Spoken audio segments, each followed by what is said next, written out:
நாட்டோட பொருளாதாரம் வலுப்பெற்றால் தற்போது இரண்டாக குறைக்கப்பட்டுள்ள ஜிஎஸ்டி வரி விகிதம் ஒன்றா குறைக்கப்படும்னு மத்திய நிதியமைச்சர் நிர்மலா சீதாராமன் சொல்லியிருக்காங்க. மதுரையில் நடைபெற்ற தமிழ்நாடு உணவுப் பொருள் வியாபாரிகள் சங்க ஆண்டு விழாவில் கலந்து கொண்டு பேசிய நிர்மலா சீதாராமன் ஜிஎஸ்டிக்கு முன்னாடி ஒரு பொருளுக்கான வரி மாநிலத்துக்கு மாநிலம் வேறுபடும்னு சொல்லியிருக்காங்க.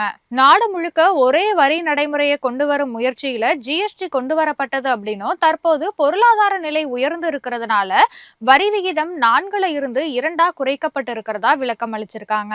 இதன் மூலமா 375 பொருட்களுடைய விலை 5 முதல் 18% வரம்புக்குள்ள கொண்டு வரப்பட்டிருக்கிறதா சுட்டிக்காட்டினாங்க. ஜிஎஸ்டி வரி வருமானத்துல தான் நாட்டுடைய கட்டமைப்பு உயர்ந்து இருக்கு அப்படின்னும் 25 கோடி பேர் வறுமையில இருந்து மீட்கப்பட்டிருக்கிறதாகவும் நிர்மலா சீதாராமன் சொல்லியிருக்காங்க. அக்ரோ உணவு பதப்படுத்தும் நிறுவனங்களுடைய எண்ணிக்கையில தமிழகம் 2ஆம் இடத்துல இருக்கு அப்படின்னும் 8 புவிசார் குறியீடுகள் இங்குள்ள உணவுப் பொருட்களுக்கு கிடைத்திருக்கிறதாகவும் சுட்டிக்காட்டியிருக்காங்க.